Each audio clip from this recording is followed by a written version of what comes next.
powered by people. Eles podem adormecer durante séculos e depois acordar com uma fúria terrível. Destruição em massa e terror. É preciso sair de perto o mais rápido possível. Sua força pode queimar, esmagar e enterrar. Imagine uma parede de lama e rocha de 9 metros de profundidade avançando nessa área. Esta é a história de como os vulcões surgem na Terra e as diferentes formas com que eles ameaçam a vida do planeta. A ciência e a força surpreendente dos vulcões fatais.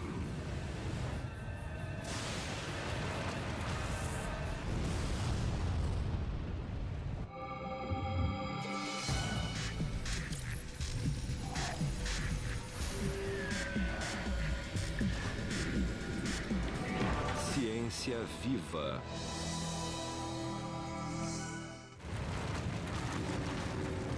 Nos últimos 2000 anos, mais de 1/4 de milhão de pessoas foram mortas pelas armas letais do arsenal mortífero dos vulcões. Existem muitas formas dos vulcões matarem. Os vários perigos incluem gases tóxicos e misturas de rocha, quente e gás que saem do vulcão.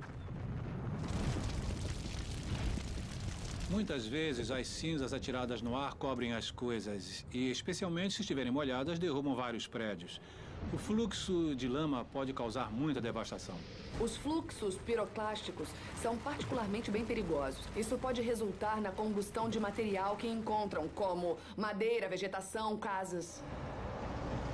As vítimas de vulcões vão de seres humanos à extinção em massa de toda uma espécie. Existem pelo menos 10 grandes formas dos vulcões causarem destruição e morte. Número 10. Lava. Quando eu era pequena, a lava me assustava porque parecia ser muito quente. E eu só pensava no que aquilo poderia fazer com uma pessoa. Quando a rocha está suficientemente quente, ela vira brasa e libera luz, pois está muito quente. Quando vermelha, pode estar a cerca de 870 graus Celsius. Esse é o tipo de incandescência que vemos no queimador do fogão. Ao se tornar progressivamente mais laranja, chega a 980 graus Celsius e quando fica da cor amarela, está aproximadamente entre 1.100 a 1.200 graus. Acima do solo chama-se lava. Dentro da Terra, o mesmo material se chama magma. O magma é simplesmente a rocha derretida com gases dissolvidos dentro dela. Magma ou lava, sua origem principal fica a 5.000 quilômetros abaixo de nossos pés. O núcleo da Terra é uma bola radioativa maior do que Marte, com mais de 7.000 quilômetros, com uma temperatura de mais de 6.000 graus Celsius, mais quente do que a superfície do Sol. Embora o calor do núcleo diminua quando sobe através da Terra, ainda pode chegar a 1.100 graus no manto. Há uma batalha constante entre o calor tentando derreter a rocha e a pressão tentando manter a rocha sólida. Em quase todos os lugares, a pressão vence, mas em áreas próximas da superfície, a pressão pode diminuir e a rocha pode sucumbir ao calor. A 1.600 quilômetros, mais ou menos, da superfície, então esse calor começa a fundir as rochas. E a rocha fundida, o magma, então sobe para a superfície. O magma, que contém metais como magnésio, ferro e alumínio, mais oxigênio, carbono, enxofre e silício, é menos densa do que a rocha ambiental. Ela é elevada por flutuação, às vezes com força suficiente para romper a crosta da Terra. Se o magma do manto migrar para dentro da crosta terrestre, pode fazer a crosta derreter. Escoando dos chamados pontos quentes, quantidades de magma sobem continuamente, caem e resfriam, criando camada por camada montanhas, ilhas e vulcões. Existem diversos locais onde podemos ver os vulcões em erupção. Um está numa área de ponto quente, onde o manto é anormalmente rico em derretimento, e esse é o caso do Havaí. Os vulcões havaianos são o resultado de dezenas de milhares de erupções durante centenas de milhares de anos. A lava que sobe dos pontos quentes é fluida, espalhando-se largamente em torno do conduto para formar um vulcão escudo. São chamados de escudos porque eles têm flancos muito pequenos e parecem com um escudo de guerreiro emborcado. Em qualquer vulcão, quando a rocha fundida cheia de gás chega à superfície, ela cria um reservatório crescente chamado de câmara magmática. Na medida em que essa cavidade de rocha incandescente cresce, a pressão sobe e a câmara se torna uma prisão da qual o magma se esforça para escapar. Você sacode um refrigerante para que o gás saia da solução no refrigerante. Mas o gás não tem por onde sair, então você o abre. Então o gás joga o refrigerante para fora, às vezes violentamente.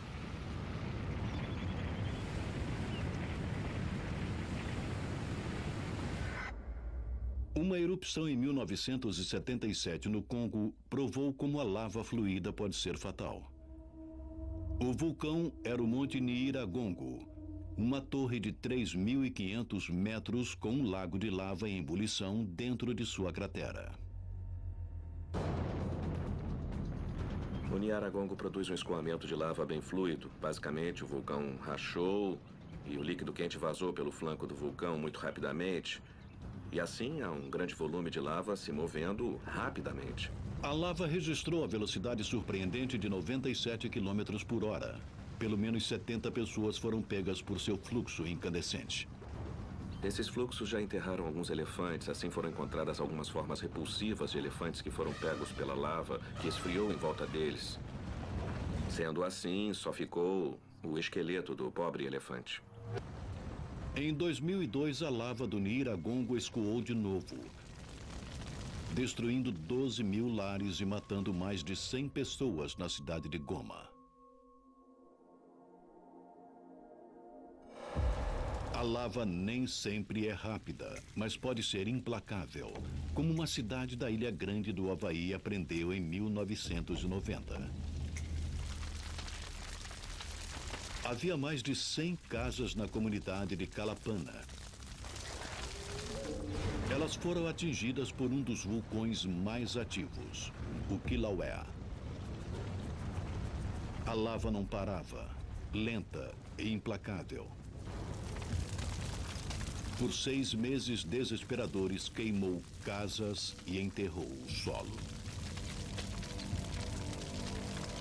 Imaginem um caminhão basculante de tamanho normal de lava escoando por segundo. 18 metros cúbicos de lava cobriu toda a cidade e ela nunca mais poderá ser a mesma. O que aconteceu com Kalapana pode acontecer de novo. Os vulcanólogos na Ilha Grande também se preocupam com o Mauna Loa, o maior vulcão da Terra. Se pegarmos a lava que existe no vulcão Mauna Loa, poderíamos estendê-la ao longo do Equador com 1.600 metros de largura e 1.600 metros de altura. É a lava que não acaba mais. A última erupção do Mauna Loa foi em 1984. Quando a lava transbordou, a maior cidade da Ilha Grande estava exatamente no caminho potencial da destruição. Hilo foi, na maior parte, construída sobre o fluxo de lava. Assim, o escoamento de lava pode, sob certas circunstâncias, chegar à cidade de Hilo. Tem que ser uma erupção muito duradoura para isso, mas pode acontecer. Em 1935, o Esquadrão Aéreo do Exército dos Estados Unidos entrou em guerra com Mauna Loa. O vulcão havia entrado em erupção, mandando um rio de lava em direção a Hilo. Uma frota de bombardeiros foi enviada para golpear o flanco norte com 220 quilos de explosivos numa tentativa de bloquear o fluxo de lava e desviá-la da cidade. Uma missão semelhante foi enviada contra outra erupção em 1942. Em ambas, a lava não chegou a Hilo. Mas muitos vulcanólogos dizem que as bombas tiveram pouco efeito e que Hilo foi salva porque a lava parou de escoar sozinha. A chave é esfriar e assim solidificar a lava. Isso pode acontecer na natureza com as rochas. Uma rocha que esteja na temperatura do ar à sua volta pode estar 1.100 graus mais fria do que a lava. Nas altas temperaturas, mais de 90% do calor da lava irradia para cima e não para baixo. Assim, a diferença de temperatura pode esfriar e endurecer a lava. Mesmo uma árvore pode, por vezes, ter um efeito de esfriamento na lava. Contudo, diferente da rocha, a árvore não sobrevive ao conflito. Ela queima até a raiz. Em alguns casos, em uma árvore grande, a árvore, na verdade, esfria a lava e a lava adere a ela. E isso que está aqui ao meu lado é o que chamamos de molde lávico. Isto era uma árvore. A lava passou por ela e aderiu a ela, porque a árvore estava muito fria para a lava. Então, ela congelou. No interior desse molde havia uma grande árvore. E um pedaço dela ficou assim, onde vemos carvão ainda incrustado na lava bem aqui. E isso é algo muito frequente aqui no Havaí. Talvez a mais famosa batalha para resfriamento de lava foi travada em 1973 pela população da vila pesqueira islandesa de Heimaey. Enquanto rios de lava a 1.100 graus incineravam casas e ameaçavam o porto, os habitantes reagiram bombeando um total de 990 mil metros cúbicos de água do mar sobre o fluxo violento. Quando a lava é apagada e esfriada, fica rígida e, portanto, não escoa mais. Assim, a finalidade da água foi esfriar muito rapidamente uma parte da lava para proteger o porto. A água do mar resfriou a lava 100 vezes mais rápido do que o ar. Após 6 meses de luta, 6 milhões de metros cúbicos de lava derretida foi resfriada até virar rocha inofensiva. Assim, o fluxo parou. E o porto foi salvo. A erupção de um vulcão pode clarear a noite. Mas algumas armas vulcânicas são mais sutis, como os gases silenciosos. Os gases escondidos no magma vulcânico criam uma poção de bruxa à espera de ser liberada, ameaçando a vegetação, os animais e os homens. Os gases principais deixados pelos vulcões são basicamente vapor d'água, mas também temos gás carbônico e dióxido de enxofre. Número 9 na lista letal: gases vulcânicos. O gás dióxido de enxofre pode se misturar com água no ar e se transformar em ácido sulfúrico, que cai sobre os edifícios e florestas como chuva ácida. Um dos gases vulcânicos mais perigosos é o assassino inodoro e incolor gás carbônico. O mais conhecido incidente de morte por CO2 vulcânico ocorreu no país africano de Camarões. Naios é um lago em uma cratera vulcânica quase 213 metros abaixo da superfície. Uma câmara magmática libera continuamente gás carbônico dentro d'água. Na noite de 21 de agosto de 1986, uma nuvem de gás carbônico de 900 metros de extensão subiu para a superfície. Sendo mais pesada do que o ar, a nuvem da morte se arrastou pelas cidades abaixo, sufocando centenas enquanto dormiam. O gás carbônico escapou daquele lago e se moveu muito perto do solo e matou silenciosamente os moradores que estavam dormindo, cerca de 1.700 pessoas. Além das mortes de pessoas, os gases vulcânicos quase acabaram com toda a vida complexa na Terra antes dela começar. Toda forma de vida complexa de hoje depende do oxigênio, mas esse elemento vital não foi sempre parte de nossa atmosfera. Há 2,7 bilhões de anos, quando a água cobria quase todo o planeta, o céu era um coquetel venenoso de gás carbônico e nitrogênio. Nos mares, micro-organismos chamados cianobactérias usavam a fotossíntese para absorver o gás carbônico e expelir oxigênio como refúgio. Esse oxigênio deveria ter subido à superfície para ser absorvido na atmosfera. Mas alguns cientistas acham que os gases de vulcões submarinos, principalmente sulfato de hidrogênio, reagiram com oxigênio, formando assim ácido sulfúrico. Desta forma, os vulcões estrangularam a vida complexa na infância. Mas a vida teve uma segunda chance. 200 milhões de anos mais tarde, uma subelevação planetária literalmente elevou muitos desses vulcões das profundezas, como parte da primeira grande expansão da terra firme. Com menos vulcões submarinos para capturá-lo, o oxigênio finalmente flutuou livre para enriquecer a atmosfera, dando início à evolução da vida multicelular sobre a Terra.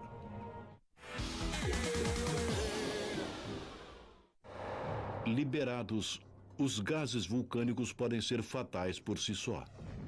Mas como nas armas, os gases sob pressão podem criar explosões devastadoras e disparar projéteis letais.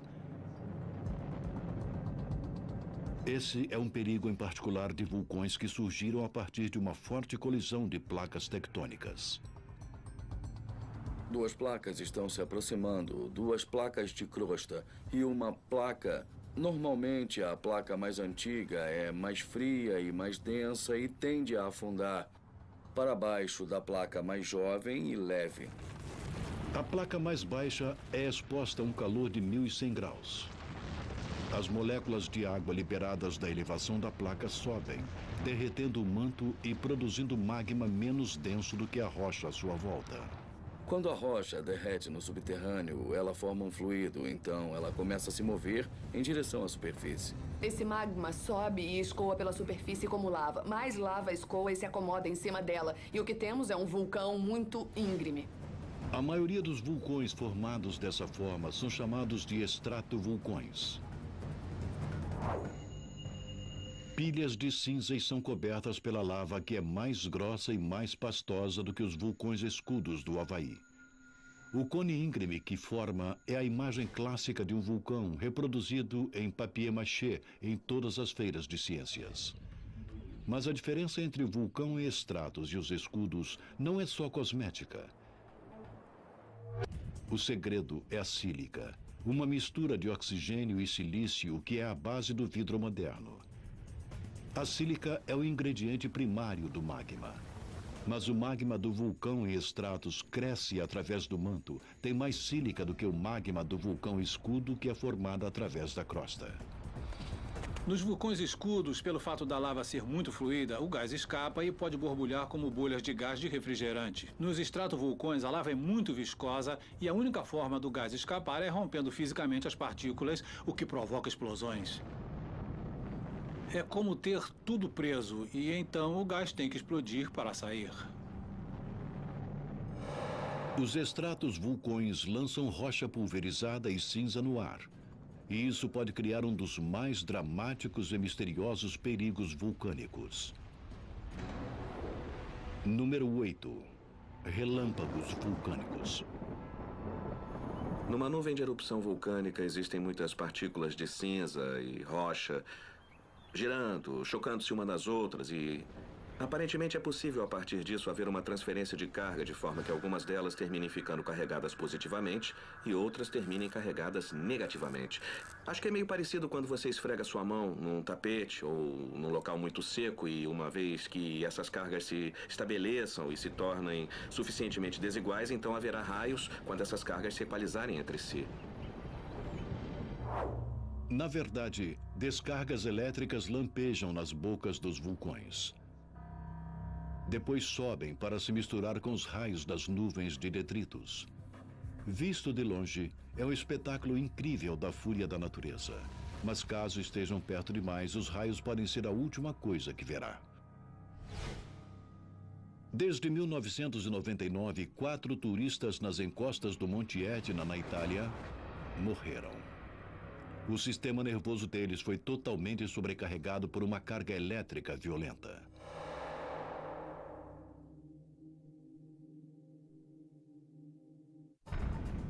A explosão de um extrato-vulcão pode estilhaçar rochas e disparar projéteis que podem matar ao contato. Número 7 da nossa sequência mortal. Tefra. Tudo que sai da boca do vulcão que seja lançado no ar, nós chamamos de tefra. A tefra pode ser tão fina quanto 1/4 de centímetro. E a tefra pode ser tão grande quanto um carro pequeno. Blocos de tefra podem ser atirados a mais de 800 metros de uma cratera em erupção. Eu estava a cerca de 1.500 metros de distância da cratera principal do Etna, quando vimos o que parecia ser uma nuvem de erupção. O vulcão resolveu dar um pequeno arroto e expeliu blocos antigos, rochas antigas que, na verdade, nem estavam quentes, mas elas caíram nas cabeças dos turistas que estavam em volta da cratera. 9 pessoas morreram naquele dia por causa do pequeno arroto. Grandes fragmentos de erupções vulcânicas podem ser fatais. Mas os pequenos fragmentos, partículas com menos de 2 milímetros, que são, na verdade, os mais perigosos. Esse é o número 6 na lista dos perigos vulcânicos. Cinza. A cinza vulcânica não é fina como cinza de madeira ou cigarro. Ela é dura e abrasiva porque é composta de sílica e rocha pulverizada. Lançada no ar, uma nuvem de cinza é um perigo em particular para os aviões.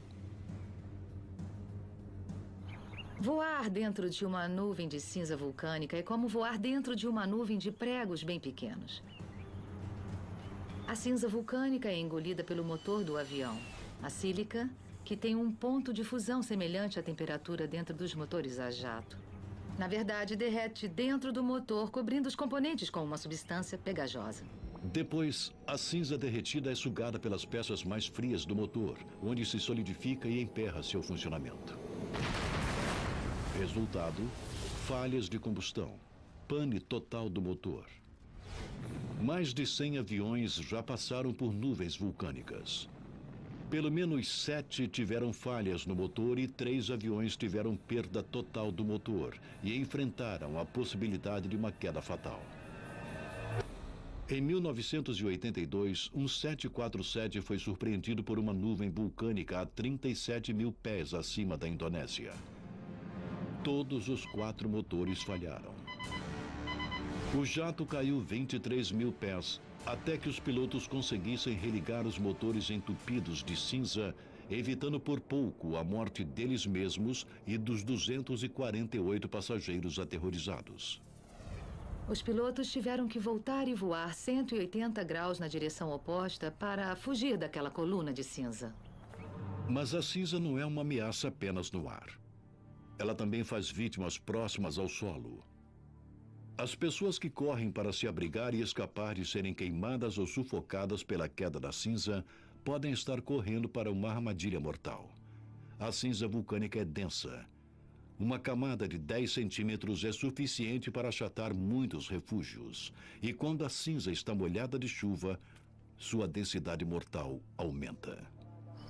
Se cair sobre um telhado, o telhado cairá. E se houver pessoas se abrigando sob esses prédios, a queda desses telhados pode ser realmente um perigo. Enquanto a cinza é um perigo vindo do ar, os vulcões têm outra arma que ataca pelo mar. O perigo vulcânico número 5. As tsunamis. Os vulcões crescem pelo acúmulo de lava e tefra. Mas uma montanha em crescimento pode se tornar instável, principalmente se os gases ácidos e o vapor se infiltrarem através das rochas. Isso leva a uma queda estrutural de uma lateral ou flanco do vulcão. Agora, a queda dos flancos dos vulcões havaianos é considerada bem comum. É uma fase normal do ciclo de todos os vulcões, os flancos caírem e seguirem para o oceano. Quando se jogam pedaços de coisas grandes no oceano, há uma pancada na água. Essas pancadas são as tsunamis. Não só o flanco cai, mas o choque de uma erupção gigante pode também provocar os tsunamis. Em 1883, o Krakatoa, na Indonésia, provocou ondas de 37 metros de altura. A erupção de Krakatoa foi equivalente a cerca de 200 megatons de TNT ou 10.000 bombas de Hiroshima. Os tsunamis do Krakatoa destruíram 295 vilas costeiras.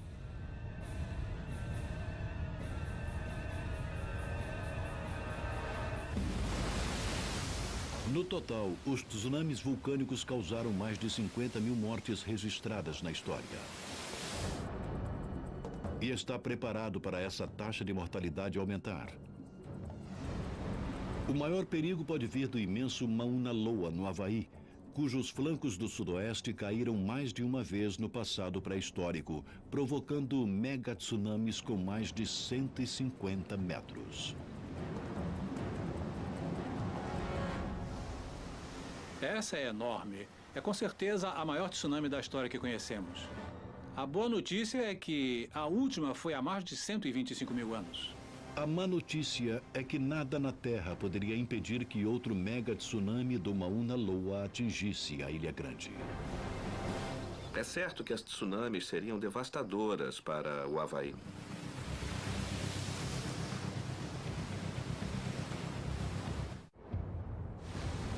Lahar é a palavra indonésia para fluxo de lama. Um perigo em particular em vulcões altos o suficiente para serem cobertos por neve, gelo ou mesmo geleiras. O perigo vulcânico número 4. O Lahar. Basicamente, um lahar é um fluxo vulcânico torrencial, uma mistura de lama, cinza e rochas. Ele vai carregando todo o material que está escoando, rochas, lama, árvores. Os lahars são assustadores. Os efeitos fatais dos lahars foram vistos na Colômbia em 1985. O vulcão nevado Del Ruiz, coberto por uma geleira, entrou em erupção depois de 140 anos de silêncio. Cinza e gás se estenderam por 30 quilômetros durante a noite. Um calor de 1.100 graus derreteram mais de 17 bilhões de metros cúbicos de gelo da geleira, criando um lahar incontrolável que invadiu a cidade de Armero, matando pelo menos 23 pessoas. Nevado del Ruiz foi um chamado de alerta para os geólogos que estudavam outro vulcão na Cordilheira das Cascatas, na América do Norte. O Monte Rainier. O Rainier se localiza em uma área populosa. O Rainier está sob uma geleira 3 vezes o tamanho da de Nevado del Ruiz. Nós temos 4 quilômetros cúbicos de neve e geleira constante sobre o Monte Rainier. Isso é tanto quanto todos os outros vulcões das cascatas juntos. A combinação de elementos quentes em erupção, neve e gelo derretidos são fatores potenciais para os lahars. O professor de Ciências da Terra, Pat Pringle, passou décadas procurando evidências da história de lahars gigantescos do Rainier. Meu palpite é que esse fluxo tem provavelmente cerca de 2.000 anos. Na verdade, podemos ver que essa massa de areia carregou alguns pequenos pedaços da margem que arrancou de locais rio acima, o que mostra que isso se movia com uma massa densa, provavelmente 80% de material sólido com cerca de 20% de água. Por isso, acho que esse fluxo é quase como um concreto. O Rainier nem precisa entrar em erupção para provocar um lahar.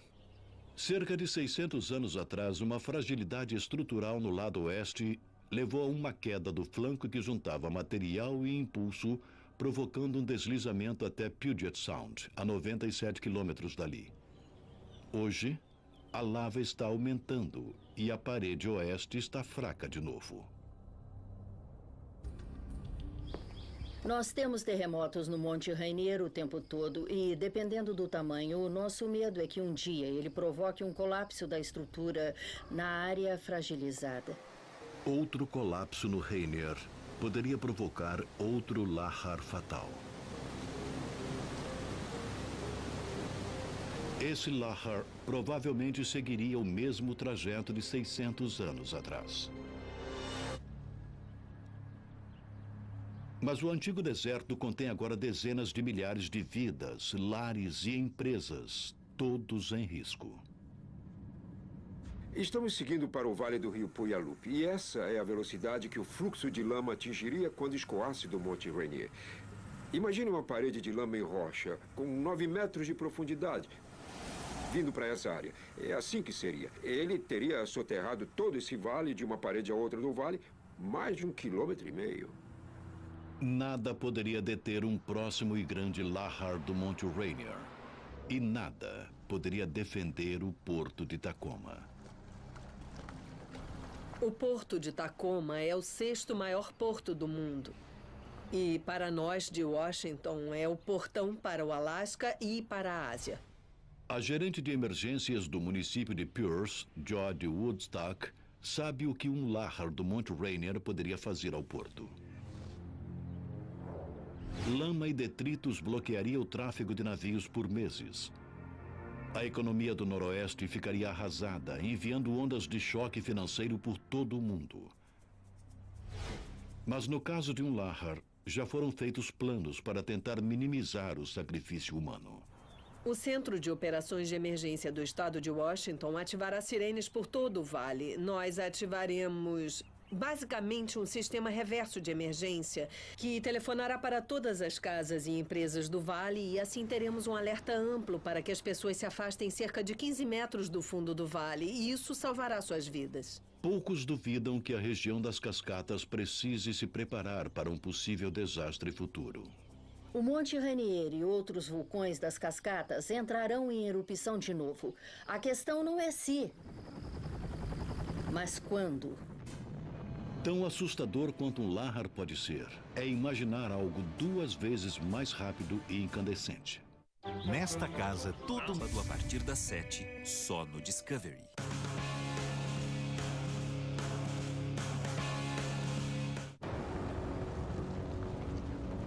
Os vulcões já aterrorizaram e mataram com lava, nuvens de gases, cinzas, blocos de tefra e descargas elétricas, com tsunamis imensos e deslizamentos tremendos chamados lahars. Mas poucas coisas são tão mortais quanto os detritos vulcânicos que aparecem na lista de perigos como o número 3. Fluxos piroclásticos. Rochas quentes e outros gases que escoam do vulcão. O fluxo piroclástico destrói praticamente tudo por onde passa. Piroclástico vem do grego fogo quebrado. E o calor incinerador provocado pelos gases do fluxo é um de seus atributos mais temidos. O fluxo piroclástico pode facilmente atingir temperaturas acima de 700 graus. E essa avalanche não é só quente, é rápida, acima de 160 km por hora. O impulso lhe dá uma força terrível. O fluxo piroclástico foi registrado derrubando completamente estruturas de cimento. Então, eles podem demolir um prédio e deixar apenas a fundação. Por isso, é muito difícil sobreviver a essa mistura de gás e cinzas. Quase metade da taxa de mortalidade por fluxo piroclástico vem de um único desastre. O ano era 1902. O local, a ilha da Martinica, onde o monte vulcânico Pelé ameaçou a cidade de Saint-Pierre. O vulcão já enviou suficientes sinais de advertência. A vida na cidade era uma tristeza. Havia cinza em todos os lugares. Houve pequenos fluxos piroclásticos que mataram pessoas. O vulcão não deixou de enviar tantos sinais de advertência quanto pôde. Mas o povo local não sabia como interpretá-los. E o governador, na verdade, desencorajou o povo de deixar a cidade porque estavam perto das eleições. Em 8 de maio de 1902, o Monte Pelé explodiu com uma força cataclísmica. Um fluxo piroclástico quente em brasa desceu a montanha a 150 km por hora. Levou somente 3 minutos para atingir Saint-Pierre. E o terror começou. Se você for pego por um desses fluxos piroclásticos, você terá uma morte horrorosa. Não só pelas queimaduras, mas também pela sufocação e queimaduras internas. Em questão de minutos, a população de Saint-Pierre passou de 28 mil para 2 pessoas. Uma foi um homem que se escondeu em seu porão. A outra, um prisioneiro em uma cela de pedra. Ele estava muito queimado, mas ainda estava vivo. E era a única pessoa viva na parte principal da cidade. E a equipe de resgate ouviu seus gritos e ele foi no final libertado e perdoado, pois tinha cometido um crime. Mas eu acho que acharam que já que ele conseguiu sobreviver àquilo, estava tudo bem. Embora a morte por fluxo piroclástico seja terrível, pelo menos é rápida. Mas uma causa de morte mais lenta e indireta tirou ainda mais vidas do que os fluxos piroclásticos. Número 2. A fome. No século XIX, deslizamentos, fluxos piroclásticos e tsunamis oriundos de desastres vulcânicos, incluindo Krakatoa, mataram populações inteiras por falta desesperada de alimentos, quando a queda da cinza destruiu colheitas por milhares de quilômetros. As vítimas não queimaram, nem foram enterradas pela lama ou cinza. Todavia, quase 90 mil pessoas morreram de fome por causa dos vulcões. Com os serviços de emergência do século XXI, incluindo transporte aéreo, comunicação instantânea e socorro organizado, a ameaça de grandes comunidades serem atingidas e morrerem de fome por erupções vulcânicas foi reduzida de modo significativo. Mas os vulcões ainda têm um efeito econômico e social assombroso. As erupções já desalojaram mais de 1 milhão de pessoas. Temos que pensar em empresas e lares que talvez não possam ser reocupados. Talvez nunca mais. Mas mesmo a fome e o desalojamento perdem força diante das ondas de assassinatos mundiais que são a forma mais devastadora como os vulcões matam. A arma vulcânica número 1. O efeito estufa. Pode não parecer tão ameaçador como a lava ou o fluxo piroclástico, mas ataques combinados de gás e pó podem alterar o clima e extinguir toda uma espécie. As erupções vulcânicas no passado causaram diversas extinções em massa na Terra. Algumas evidências sugerem que as vítimas dos vulcões podem incluir os dinossauros da Era Cretácea, há 65 milhões de anos. Há uma teoria amplamente aceita de que o impacto de um meteoro de cerca de 6 quilômetros na península de Yucatán, foi o que realmente causou a extinção.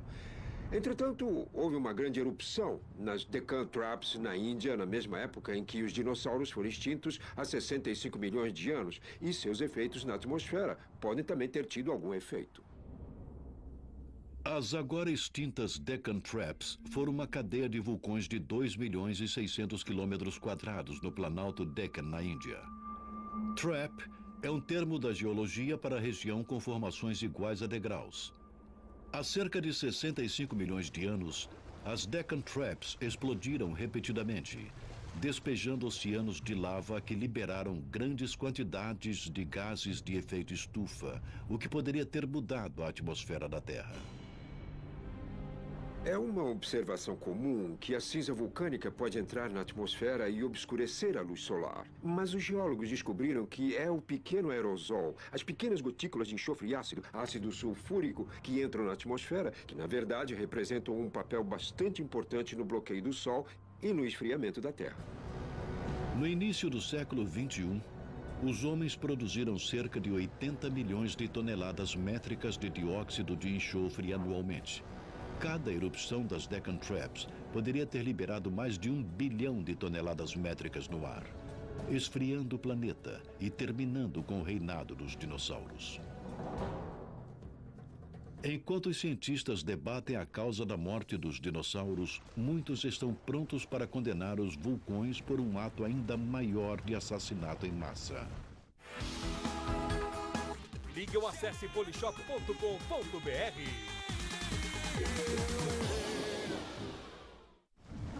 Algo terrível aconteceu ao redor do mundo há 251 milhões de anos.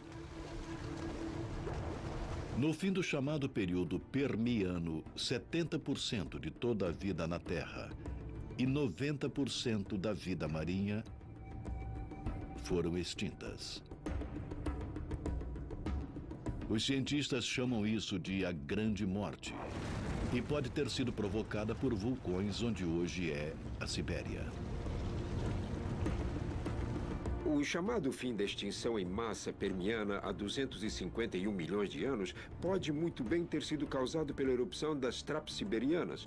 O fluxo de lava escondido produziu basicamente tanto gás carbônico que mudou radicalmente a atmosfera da Terra. Há a possibilidade de que a cinza vulcânica tenha, na verdade, diminuído a temperatura da Terra drasticamente, de forma que os animais e plantas da época não conseguiram mais existir e foram extintos. Uma demonstração da mudança climática vulcânica foi vista em 1991, quando o Monte Pinatubo arremessou 20 milhões de toneladas de dióxido de enxofre 30 quilômetros no céu sobre as Filipinas. A nuvem circundou o globo em 3 semanas. A umidade atmosférica transformou o dióxido de enxofre em ácido sulfúrico, que refletiu os raios de sol e reduziu a temperatura média da Terra em cerca de 2 graus por mais de 2 anos. Pinatubo foi apenas um vulcão. Muitos outros explodindo juntos poderiam ter um impacto global muito maior.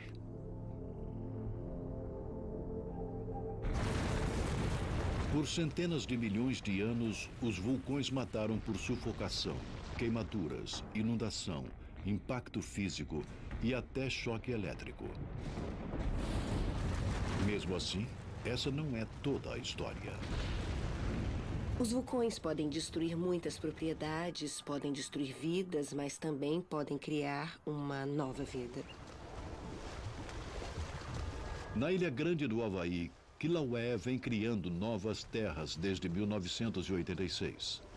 Quando a lava escoa para o oceano, ela esfria e o Havaí tem um novo litoral.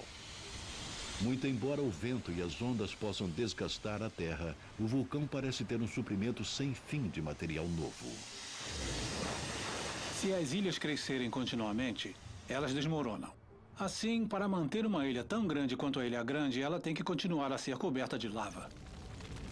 E embora a cidade de Calapana tenha sido enterrada pela lava do Kilauea no ano de 1990, a área irá, um dia, ficar verde outra vez, como também irão outros locais devastados pela lava.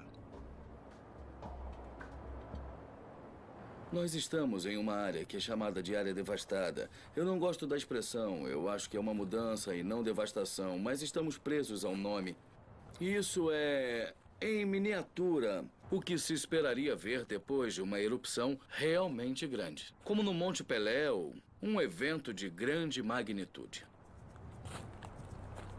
Essa cinza aqui pode virar um solo muito fértil. Daqui a algumas centenas de anos, talvez, porque é feito de vidro vulcânico que decompõe rapidamente. E que pode ser visto realmente nos vulcões. Cinza fina e material como esses podem virar solo tão rapidamente, quase que instantaneamente em termos geológicos, que pode ser realmente um bom lugar para a agricultura. Se intocada, essa seria provavelmente uma área fértil daqui a uns 100 anos. Quando a lava resfriada se decompõe, ela abre um baú de tesouros, liberando nutrientes no solo. A cinza densa ajuda a manter a umidade. Os cientistas acreditam que a sílica na cinza vulcânica também enriquece o solo. A cinza tende a criar um solo muito fértil. Assim, por tradição, as pessoas ocupavam as encostas dos vulcões, pois as colheitas eram boas. Hoje, 600 milhões de pessoas, mais do que em qualquer época da história, vivem próximas a vulcões que poderiam acabar com suas vidas com um pequeno ou nenhum aviso. Existem muitos benefícios resultantes de uma associação com um vulcão, mas é preciso aprender a viver com o perigo. Os vulcões são doadores de vida e negociantes da morte. E aqueles que vivem à sua sombra devem torcer todas as manhãs para que as poderosas montanhas poupem suas vidas por mais um dia. Versão brasileira Audiocorp.